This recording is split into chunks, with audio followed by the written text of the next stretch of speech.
మీరేం చేసిర్రు? వడ్లు కొనకపోతిరి, మొక్కలు కొనకపోతిరి, సన్ఫ్లవర్ కొనకపోతిరి, కొన్నవాడికి పైసలు ఇవ్వకపోతిరి, రైస్ మిల్లులను కోసపెట్టబడితిరి. కేసీఆర్ ఇంట్లోకి వెళ్ళి ₹1,00,00,000 1,00,00,000 వసూలు చేస్తాను దిక్కు లేకపోయే, నిరుద్యోగులకు నిరుద్యోగ వృత్తి 4,000 లేకపోయే. ఏం చేసిరని మేము రిజైన్ చేయాలి? రేవంత్ రెడ్డి, మేము రెడీగా ఉన్నాం 8 మంది ఎంపీలను రాజీనామా చేయడానికి. నువ్వు నీ కాంగ్రెస్ ప్రభుత్వాన్ని డిజాల్వ్ చేసి మాతో పాటు ఎన్నికలకు రా. ఎవరు ఎన్నికలు ఇస్తారో అప్పుడు చూసుకుందాం. నువ్వు నీ ముఖ్యమంత్రి పదవి, నీ శాసనసభను రద్దు చేయి. మేము 8 మంది ఎంపీలను రిజైన్ చేసి నీతో పాటు ఎన్నికలకు వస్తాం. చూద్దాం ఎవరు గెలుస్తారో. చేతనైతే మా సవాళ్ళను స్వీకరించుండ్రి. మీరేం చేసిర్రు? వడ్లు కొనకపోతిరి, మొక్కలు కొనకపోతిరి, సన్ఫ్లవర్ కొనకపోతిరి, కొన్నవాడికి పైసలు ఇవ్వకపోతిరి, రైస్ మిల్లులను కోసపెట్టబడితిరి.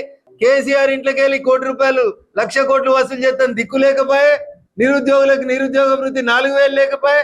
ఏం చేసిరని మేము రిజైన్ చేయాలి? రేవంత్ రెడ్డి, మేము రెడీగా ఉన్నాం 8 మంది ఎంపీలను రాజీనామా చేయడానికి. నువ్వు నీ కాంగ్రెస్ ప్రభుత్వాన్ని డిజాల్వ్ చేసి మాతో పాటు ఎన్నికలకు రా. ఎవరు ఎన్నికలు ఇస్తారో అప్పుడు చూసుకుందాం. నువ్వు నీ ముఖ్యమంత్రి పదవి, నీ శాసనసభను రద్దు చేయి. మేము 8 మంది ఎంపీలను రిజైన్ చేసి నీతో పాటు ఎన్నికలకు వస్తాం. చూద్దాం ఎవరు గెలుస్తారో. చేతనైతే మా సవాళ్ళను స్వీకరించుండ్రి.